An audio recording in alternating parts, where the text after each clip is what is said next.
Portanto, última aula finalizando interações ecológicas deste belo planeta, onde a vida, meu Deus, nos surpreende demais, né?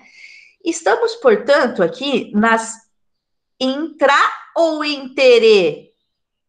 Interê, diferê, entre as espécies se relacionando. Opa, olha aqui, agora que eu percebi, gente, pelo amor de Deus, você, só, quem sabe, faz ao vivo, hein? Ô, louco meu, quem sabe faz ao vivo. Eu tô nas intereias que tá escrito entrar, como que ninguém me avisa? Ah, beberes. Ó, erro de digitations. Na verdade, erro de copiar e colar, né? Então, olha, tá vendo? Ficar copiando e colando os trequinhos. Então, aqui, ó, interações ecológicas e interesse. Você pode arrumar lá no que eu mandei para vocês, por favor? Isso quer dizer que tá errado desde esse slide aqui, eu já usei na primeira aula. Essa foto aqui das desarmônicas, tá vendo? Então, por favor, arruma lá. Bom, então tá certo. Então, Chuchu, estamos justamente nas interê, entre as espécies diferê, tá bom. Érica, mas harmônicas ou desarmônicas? Desar, Chuchu, vai ter pelo menos, eu posso chamá-las de negativas, pelo menos um menos, ó, em cada uma delas, podendo até, como clássico da competição, ter dois sinaizinhos de menos, prejuízo para todos os relacionados, né? Ou até mesmo, ó, um é neutro daqui a pouco e o outro, mas tem que ter o negativo, né? Já que é interesse desarmônica. Alguém vai sair no prejuízo daqui a pouco, certo? Mas nós já começamos, e a aula passada nós vimos justamente competição. Mas falta, ó, faltam essas aqui, e eu adicionei no seu material mais uma, ó. Eu vou falar dessa outra aqui, que não está nessa sequência aqui do seu material, mas que pode sim aparecer nos vestibulares. Então, simbora, eu já sei bem onde eu estou nessa vida. Uou, simbora, interê negativas, desarmônicas. Você já viu, você já descobriu na outra aula, né, que esse gráfico dos paramécios, dos microbinhos, em ambientes diferentes no primeiro momento, cada um vivendo isoladamente, longe um do outro. E aí, quando eu juntei os dois, eita que não foi bom para nenhum deles, foi menos menos, né? Porque antes separados, eu me lembro que a população ia muito bem, ó, crescendo para caramba, ó, o número de indivíduos, estabilizando o que eu espero mesmo de uma população. Aí o caudatum foi para o saco, eu diria, né? Ah, eita, se deu mal. Esse cara aqui, apesar de ter sua população aumentada ao longo do tempo, não como antes, ó, o sucesso que era, muito maior. Então, menos, menos, essa relação interpretando pelo gráfico e lembrando, só poderia ser competição. Só um toque, Chuchu, nós até fizemos exercícios e vimos que, eventualmente, a competição pode ser mais, menos. Mas realmente, normalmente ela é menos mesmo. Dando sequência, portanto, a interesse desarmônica, Chuchu, vem aí sim o predatismo. Olha que interessante, um baita de um sapo aqui pulando para comer um inseto, uma libélula, vai predá-lo, vai provavelmente colocar o linguão para fora aqui e vai devorar, essa é a palavra, vai devorar a presa, um predador perseguindo uma chamada presa para o quê? Devorá-la. Vai causar a morte imediata, normalmente, né? Causa a morte imediata do ser que eu estou chamando do quê? Esse nome é importante, presa. Então, estamos falando de presas e predadores. Esses termos técnicos você tem que aplicar principalmente lá quando é uma prova de segunda fase de vestibular, uma questão discursiva, né? Então, estamos falando de predadores e presa. Não estamos falando de bichinho que vai comer outro, nós estamos falando de predadores e presas. Essas são as palavras que nós vamos usar, certo? E aí, Érica, e aí que tem mais gráfico para a gente reconhecer. Só que dessa vez, a variação das populações de presas e predadores ao longo do tempo é muito característica. Porque você vai perceber que quando o número de presa aumenta, por exemplo, lebre, o número de predador logo a seguir também vai aumentar. No caso aqui, lince. Explica melhor? Explico. Então, eu vou dar um zoom aqui para você. Vamos dar um estudo de caso aqui. Vamos colocar um lobo, um lobo qualquer, aqui, um predador, portanto, e uma presa ao longo do tempo, ó. a população deles, ou seja, o que é população? O número de indivíduos de uma determinada espécie, certo? Oi, Sofia, seja bem-vinda. Acabei de começar com predatismo, continuando as interedesar. Bora, Fia? Abra lá na 326. Quem sabe eu acabo agora, vamos ver. Ctrl V aqui para você, Chuchu. Fui. Então, Chuchu, vamos lá. Quando eu olho, portanto, ao longo do tempo, essas populações de presas e predadores assim chamados, eu chego à seguinte conclusão: há um controle populacional mútuo. A população de presa controla, de certa forma, nós veremos a população de predador e a população de predador mútuo, Chuchu, controla a população de presas ao longo do tempo. O que eu estou dizendo aqui é o seguinte: há uma determinada relação presa e predador ao longo desse tempo que eu tenho que reconhecer quando vem num exercício na forma de gráfico. Ou seja, vamos interpretar? Vamos que é facinho. Eu havia dito anteriormente, ó, então Ô, Érica, antes de mais nada, e se não viesse o desenhinho da presa, porque aqui veio falando que essas curvas mais altas aqui, ó, número de indivíduos presa, e se não viesse falando que aqui seria o predador, ó, não viria essa fotinha aqui, né? E eu não saberia, então, ó, então o pontilhado aqui está claramente se referindo, daqui a pouco você vai aprender comigo como que eu analiso melhor isso, mas está aqui a fotinho do predador, né? Assim como estava ali da presa. Mas e se não viesse, Érica, daria para eu saber? Daria.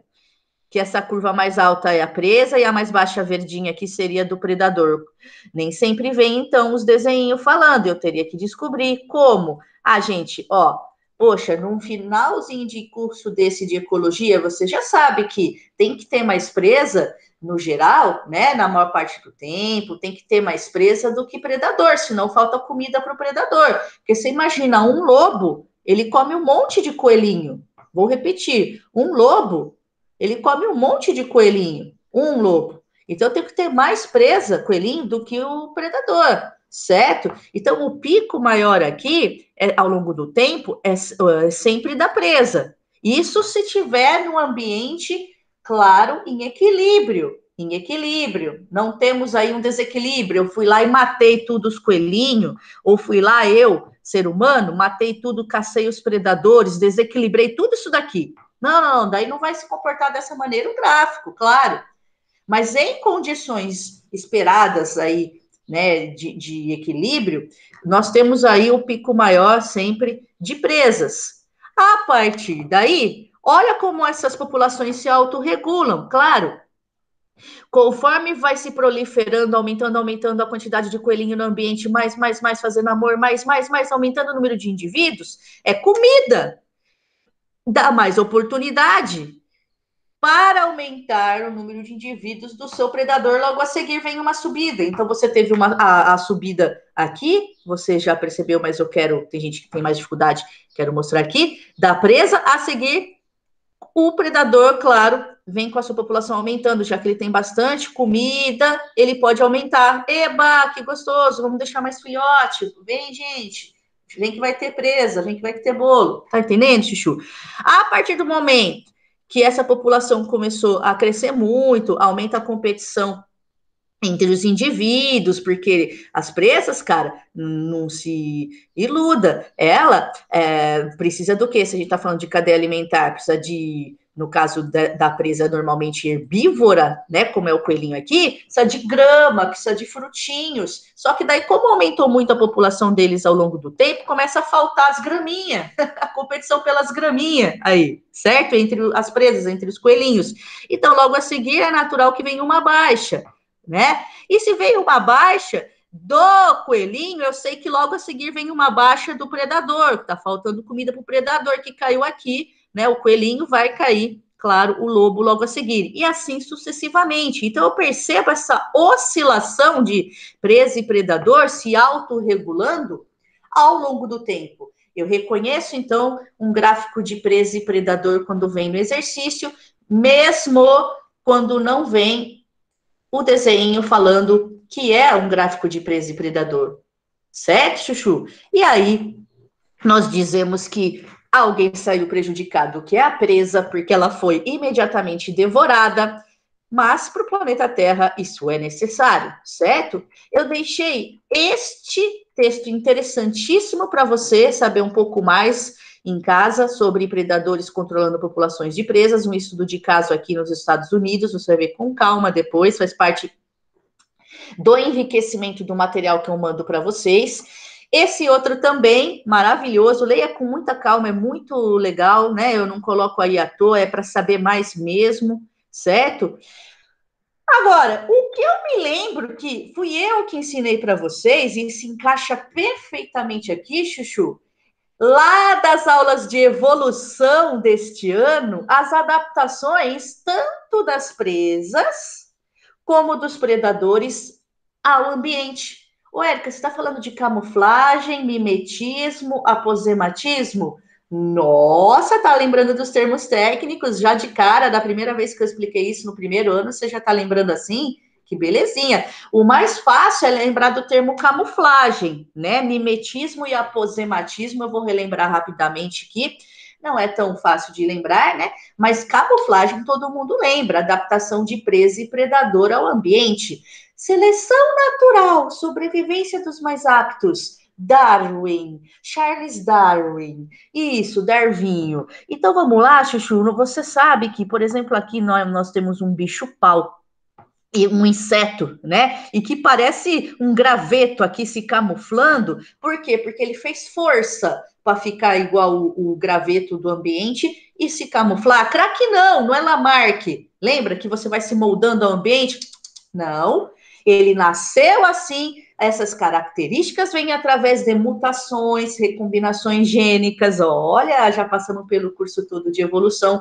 E aí, se por acaso veio uma característica que camufla ele e, portanto, aumenta as chances de sobrevivência e deixar filhotinhos, essa característica vai ficar, certo? E isso pode favorecer tanto essa característica anatômica aí, pode favorecer tanto o predador quanto a presa. Então, agora eu tenho um predador aí. Lembra dessa corujinha aí na frente do caule? Se assemelhando o quê? O que é camuflagem mesmo? Quando tanto presa como predador, né, um ou outro, se oculta. A ideia é se ocultar para o seu sucesso. Sucesso em, no caso da coruja, encontrar a presa e a presa não ver ela, né? E o contrário também. Então, presa e predador se assemelhando ao ambiente. Isso é o quê? Seleção natural ao longo do tempo, sobrevivência dos mais aptos. E aí nós vimos essa lagarta aí no meio da folha. Aqui nós vimos este inseto que parece uma folha também aí no meinho. Nós vimos de novo aqui, ó, um bicho-pau que parece um graveto aí bem no meinho. Hoje eu trouxe essa aranha camuflada na flor. Dá uma olhada, dá a impressão que é mentira. Não existe isso. Claro que existe. Eu não me surpreendo com mais nada nesse planeta. A aranha amarela na flor amarela, cara. Imagina lá no meio da floresta, cada caso de camuflagem que tem. Então, quando o ser se assemelha ao ambiente para se ocultar, ao ambiente para se ocultar, tá bom? Olha aí mais alguns casos de camuflagem. Eu adoro. Eu acho que eu cheguei a mostrar aqui o urutau para você. Na nossa região nós temos essa ave aqui, mãe da lua ou urutau, tá colinho fechado, ó, com o bico para cima. Aqui temos um inseto que parece líquen. Então tá bom, já relembrei aí dessa belezinha. Mas e o mimetismo? Ah, assim, rapidinho também, porque você já sabe. O predador ou a presa, eles podem ter uma outra estratégia. Claro que isso foi seleção natural, não é algo pensado. Deixa eu me parecer com o olho de uma coruja para assustar e o pessoal achar que eu sou um predador. Na verdade, eu sou só uma borboletinha, né? Claro que é seleção natural ao longo do tempo, mas é uma estratégia aí que deu muito certo da natureza, né? Imitar, agora não é camuflar, agora é outro tipo de adaptação que é imitar uma outra espécie. Então, você tem características anatômicas, físicas do corpinho, ou até comportamentais similares a indivíduos de outra espécie. E aí você se deu bem no ambiente. Então, esse caso da asa de vários insetos se parecerem com olhos de predadores, principalmente corujas, ó, isso daí é asa de borboleta. Então, claro que você, aluninho, aluninha, espertão, espertona, ser humaninho, estudando exatamente isso, Eu mostrei a foto, você já tinha sacado que era asa de borboleta, mas no ambiente, cara, até você cai, viu? Até você olha rápido, às vezes fala assim, qual cor? Ah, não, a borboleta, cara, acha que era dois zoinhos ali, né? Então, o animal que se assusta, né, com esses dois zoião e não percebe que era uma simples borboleta que poderia comer, né? Mas não, a borboleta se deu bem. Olha esse caso interessante que eu cheguei a contar para você na aula de evolução, mas eu não tinha achado a foto, agora eu achei. Olha isso daí, o que é isso daí, cara? Isso daí você acredita que é um bumbum de sapo? Então você tem um anfíbio aqui, ó, a cabeça dele virada para frente, claro, aqui é o bumbum dele com esse desenho de olhos, né? E as patinhas de trás. Então, quando você chega perto dele, você que é um possível predador dele, ele se defende enchendo o corpinho de ar, ficando parecendo maior, né? E levanta o bumbum, você viu que tá com o bumbum levantado, aqui tá a cloaca dele, né? Para dar um susto em você, assim, ó, aqui, ó, um predador aqui vai te pegar, e é só o bumbum dele, olha só. Você acha, Chuchu, isso daqui é um comportamento somado a um desenho, né, a uma característica física que deu certo na evolução. Isso aqui espanta na natureza. Muitos, não todos, sempre vai ter algum predador que não está nem aí, está adaptado porém, né, por sua vez, a esse comportamento e come ele mesmo assim. Fala assim: a mim você não engana, eu já sei que isso é o quê? Isso aqui é um mimetismo, fio, vou comer você, né? Mas muitos se dá certo, né? Se assustam e vão embora, cara. Tanto é que tá aí até hoje para contar a história esse sapinho, de tanto que deu certo isso ao longo do tempo. O caso clássico que eu expliquei já para você de uma espécie imitando outra que é respeitada na natureza, o caso da coral falsa e da coral verdadeira. O caso das borboletas monarca e vice-rei, né? Que uma é impalatável, tem gosto péssimo, né? Então quem vai comer a monarca tem uma experiência péssima, aprende e nunca mais, como ela é impalatável, nunca mais se arrisca a comer a monarca. Só que eu tenho a vice-rei, que é palatável, mas ela é evitada da mesma maneira, por ser parecida, né? Mimetismo aí. Bom, eu já lembrei bem dos casos de mimetismo, mas esse aqui eu não mostrei para vocês. Que bicho é esse, Chuchu? Dou-lhe uma, tchanã, dou-lhe duas. Que bicho é esse? Ah, essa é a cobrinha, né? E tal. Errou! Você acredita, cara, que isso daí é uma lagarta, lagarta de borboleta? Parece uma cobra, né, cara? E aí você tem vários casos de lagartas que se assemelham a serpentes, ou até mesmo esse caso curioso aqui, que é uma lagarta, você está vendo que ela, quando adulta, lagarta, ó, lagarta que metamorfose vai acontecer na vida dela e ela vai virar uma borboleta, tá bom. Mas e aí? E aí que aqui ela está parecendo um grande predador, né? Um grande não, desculpa, né? Um predador, que é uma cobra, né? Mas não, é uma lagarta aqui. E quando ela é filhote, ela se assemelha a cocô, fezes de aves. Quem nunca viu no ambiente natural uma folha, assim, ó, onde as aves, as pombas, né, defecam, sai cocô e xixi junto, a parte escura são as fezes e o ácido úrico, né, pastoso, o xixi delas pastoso é branco, então isso aqui parece fezes e urina, portanto, né, de excretas de aves, cara. E aí você ignora, não, é um bichinho que estava querendo mesmo parecer fezes de pássaros quando filhote, aí quando adulto parece uma serpente. Olha que interessante, né, Chuchu? Então é imitar. Isso daí é mimetismo, imitar uma outra espécie, né? Então você tem vários casos aí de lagartas que imitam, né, cobras no ambiente. Mimetismo. Olha isso aí. Você jura que bicho é esse? Você olha assim e você fala, é que você está na aula disso, você desconfia que não vai ser uma abelha, né? Mas você fala, isso é a abelha, Érica. Só que não, isso é a mosca. A mosca que imita a abelha, né? Isso aí, você fala, isso aí você está querendo me pegar. Isso aí é o quê?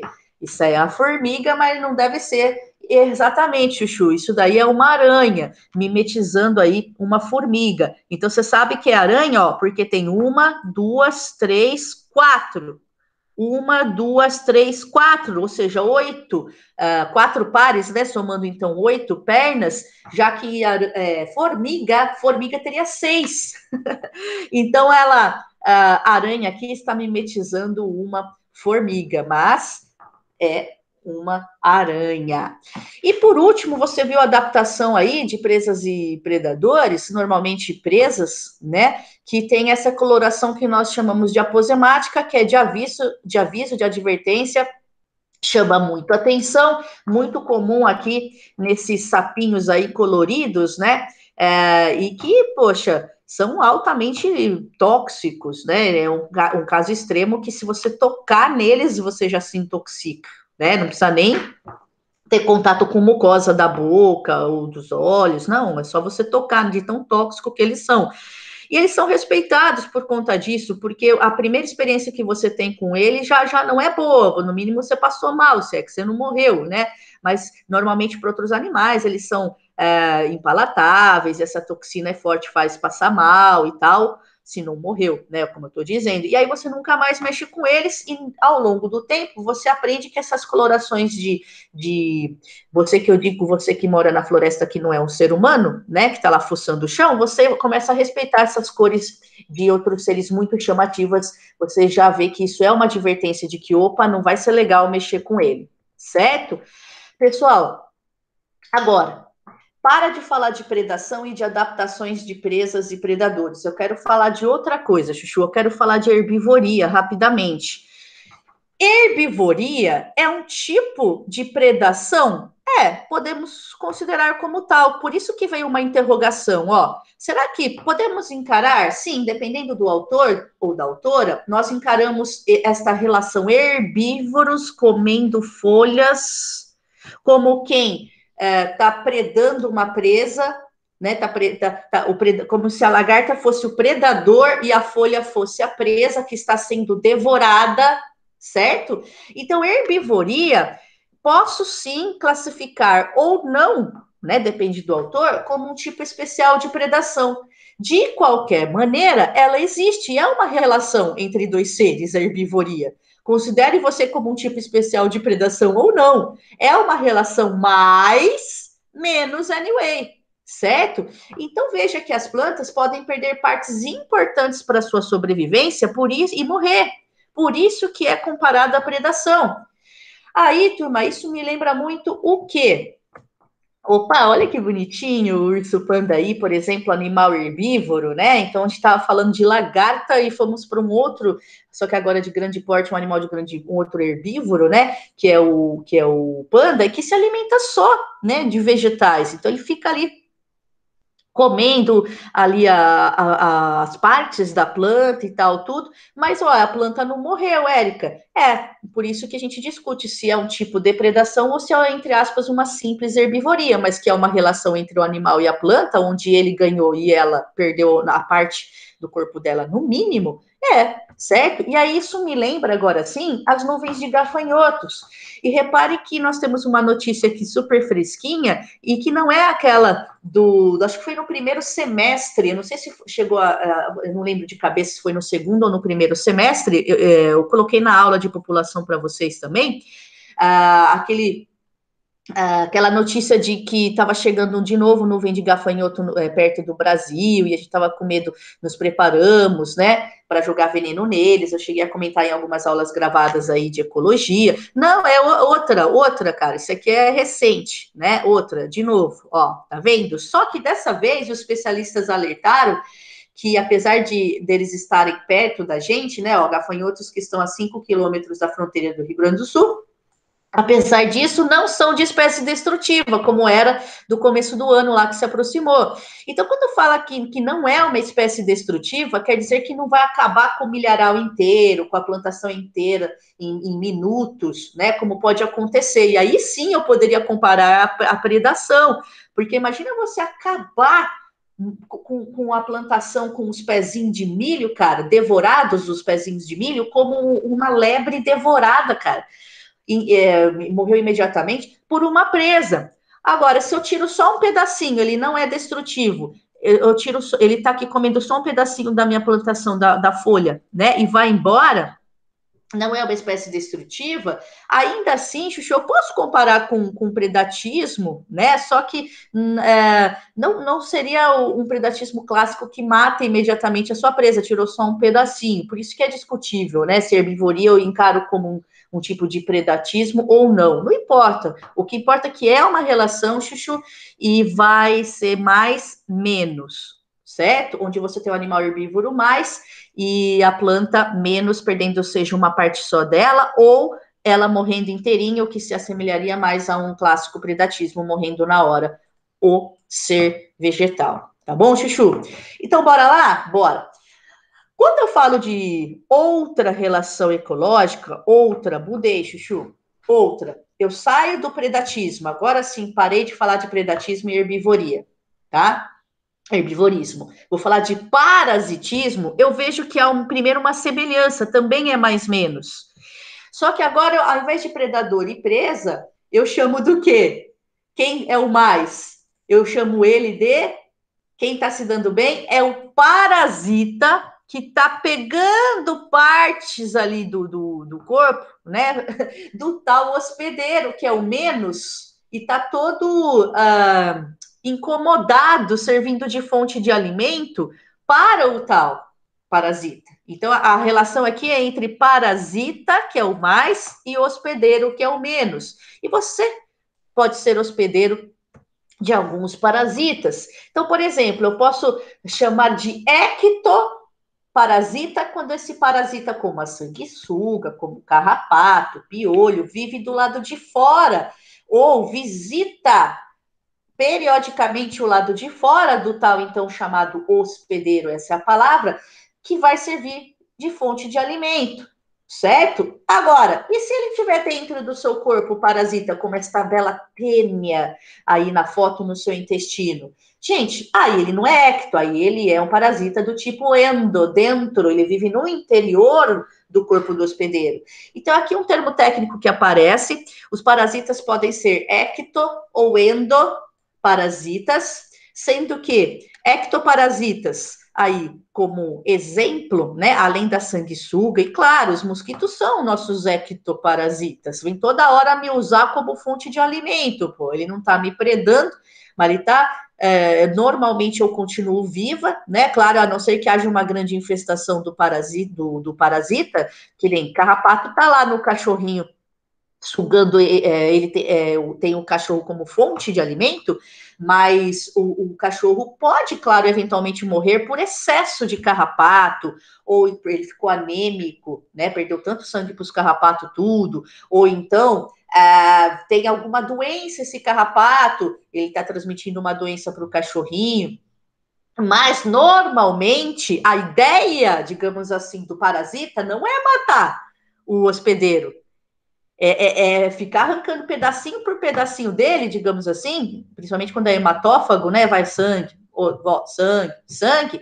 A ideia é que o hospedeiro fique, a fonte de alimento fique viva ao longo do tempo, mas claro que pode, como sempre, ocorrer alguma eventualidade e ele acabar transmitindo uma doença para o hospedeiro e o hospedeiro morrer de qualquer maneira, ou então, como eu disse, uma grande infestação ali do parasita, um excesso levando à morte o hospedeiro. Mas normalmente, o hospedeiro fica vivo servindo lá de fonte de alimento, né? E o parasita enchendo o saco ali. Piolho, ó, ectoparasita do lado de fora, pulga é considerada ectoparasita, e os morcegos hematófagos, aqueles que se alimentam de sangue, também são considerados ectoparasitas.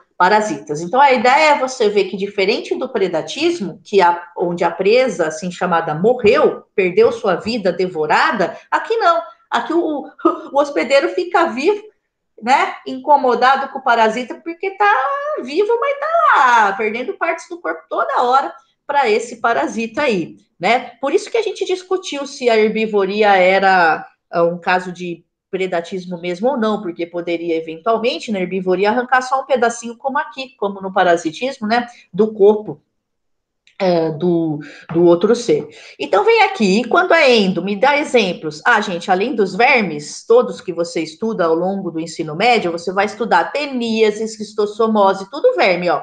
Lombriga, que é ascaridíase, amarelão, oxiuro, etc. Vários vermes podem, de espécies diferentes, podem habitar aí o interior dos corpinhos.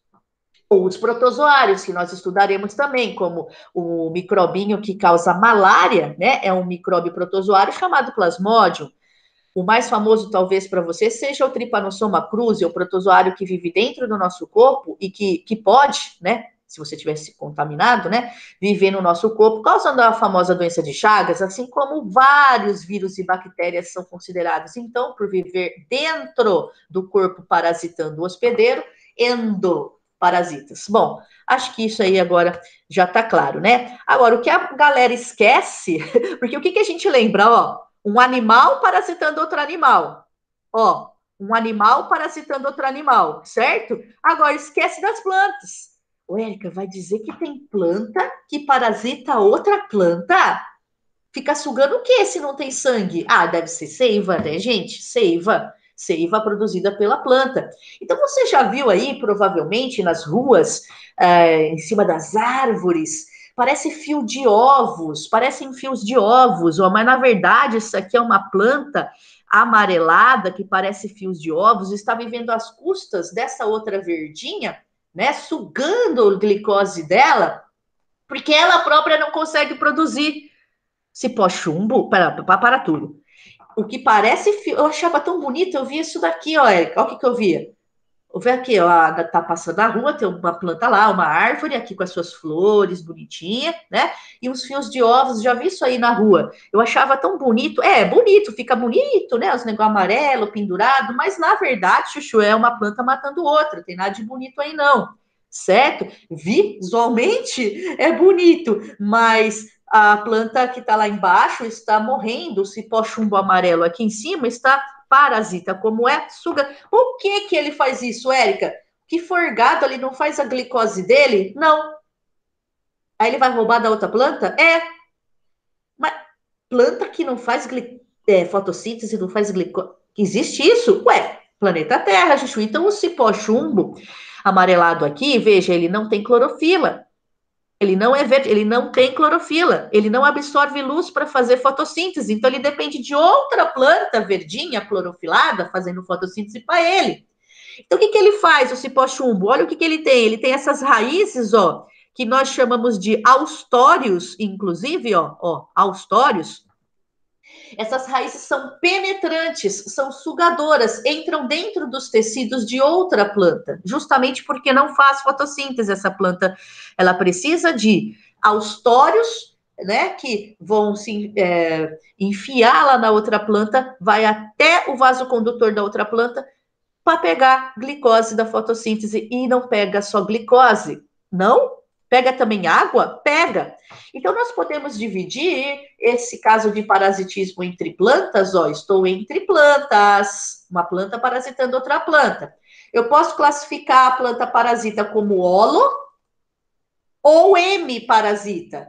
Então, esse caso que eu estou contando do cipochumbo, ele é claramente um holo. Holo quer dizer todo, total, visão holística do mundo. Vamos ver o todo. M é mais ou menos, ó, M, parcial, metade. Como assim, Érica?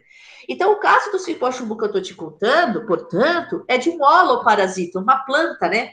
Parasita do tipo holoparasita. Por quê? Porque não pega só a seiva elaborada pela fotossíntese glicose, que é a glicose, né? Que vem misturadinha com água, mas pega também água e sais minerais, a seiva chamada de bruta da planta, que a planta tem dois tipos de seiva. Você vai estudar botânica, E as plantas têm dois tipos de seiva. A bruta, que é a que vem bruta lá do solo, já vem pronta, não foi a planta que fez, vem do que do solo? Vem água, vem sais minerais, e existe a seiva elaborada pela fotossíntese, onde tem glicose pra caramba. E ele, cara, como ele não faz fotossíntese, ele vai pegar a elaborada também, além da seiva bruta. Então, a fonte de água e de comida dele, ele é totalmente parasita. Ele pega seiva bruta e elaborada, é aquela planta que está lá embaixo dele, certo? Então, como eu disse, você já deve ter visto essa imagem aí, alguma árvore que na rua que está aparecendo fios de ovos em cima dela. Você pode falar, olha lá, essa planta aí vai morrer, essa árvore, ao longo do tempo. né? Porque ela está sendo parasitada se ninguém tirar o cipó-chumbo dali. Já a erva de passarinho é o nome de uma outra planta, é parasita de planta, só que ela é M, por quê? Tá vendo aqui, ó, quando a pessoa pegou, você tá vendo que ela é verde, ela não é amarelada, ela tem clorofila, ela absorve luz, faz fotossíntese. Então, ela não quer pegar da outra planta onde ela está instalada, ela não quer pegar a seiva elaborada, ela pega só a seiva bruta. Então, a planta que está lá embaixo dela está pegando a seiva bruta do solo, água e sais minerais. Isso. E ela vai lá e pega para ela, ao invés dela forgada pegar do ambiente, não. Ela tem outro tipo de adaptação. Ela tem raízes austórios, né, penetrantes, e que vão pegar a seiva bruta, água e sais minerais. Então, ela é M-parasita, porque ela chega a fazer a seiva elaborada dela. Ela tem como fazer isso, né? Ela não é a clorofilada, mas ela pega a seiva bruta. Então, aqui estamos dividindo as plantas parasitas em holo e M parasitas, um caso clássico aí dos exercícios de biologia, né? Vai, bora lá. Que relações ecológicas essa foto representa? Dou-lhe uma, dou-lhe duas. É que a gente, quando eu falo assim, Chuchu, vocês já me conhecem, é que eu tô sem tempo de esperar vocês responderem. Deixa eu até dar uma olhada aqui, isso, no horário. Cara, essa foto aí, ela representa, antes de eu explicar, pelo menos, né? Nada, Érica, eu tô vendo nada, tô vendo só uns bichinhos pretinhos ali e uma joaninha. Joaninha eu conheço, né? Mas representa sim, Chuchu, na verdade, principalmente daqui a pouco, depois da minha explicação, representa algumas relações ecológicas aí. Como eu já tenho experiência, o que eu estou enxergando aqui que talvez você não esteja, mas você vai enxergar hoje ainda, ó. Eu estou vendo pulgão, insetinhos pretinhos, às vezes são amarelinhos, e que estão parasitando essa planta. Ô, Érica, dica. Existe animal que parasita animal. Carrapato e cachorro. Existe planta que parasita planta. Cipó-chumbo e a árvore. E existe animal que parasita planta. É, fio. Você viu como tem de tudo no planeta? Então, repare que os pulgõezinhos, eu não falei da joaninha ainda, eles estão aqui vivendo às custas do hospedeiro planta, pegando, no caso, alguma seiva, né? A seiva com glicose, claro. Big Mac para eles que não fazem fotossíntese animalzinho. Então eles ficam aqui sugando, sugando, sugando, sugando, vivendo às custas dessa planta. E aí chega quem aqui? Uma outra relação. Se você não sabia, seu mundo caiu. Descobriu agora. As joaninhas são predadoras. Elas se alimentam de outros insetos, normalmente esses insetinhos pulgões aí. Então, sim, eu vejo naquela foto, Chuchu, faltando 5 minutinhos para acabar essa nossa primeira parte de hoje, Chuchu, eu vejo naquela foto tanto parasitismo, pulgão e planta, como predatismo. Olha aqui, a Joaninha é uma grandíssima, maravilhosa caçadora. Ela é um besouro, né? Para quem não sabe, Joaninha é um besouro coloridinho, né? E que, meu, ela não come plantinhas, ela come outros animais. Ela é carnívora, a gente fala, né? Ela come as carninhas dos outros insetos, mais especificamente insetívora, certo? Então você vê uma joaninha bonitinha por aí, mas para os outros insetos, ela é uma grande predadora, é como aquele coelhinho vendo um lince, é como uma zebra vendo um leão, cara.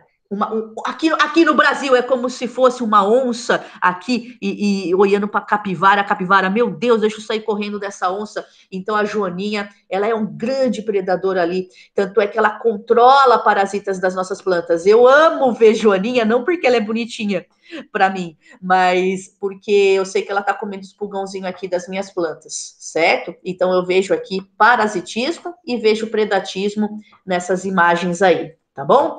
Pessoa que estuda, você vai voltar aqui hoje que eu vou explicar essa, que é a última. Depois tem também depois dessa uma observação, mas vamos lá, é como se fosse a última relação de fato, a mensalismo, e aí a gente finaliza de verdade os nossos estudos de relação ecológica. Deixa eu parar a gravação aqui para não dar erro. Primeira parte, hein? Calma que a gente vai finalizar.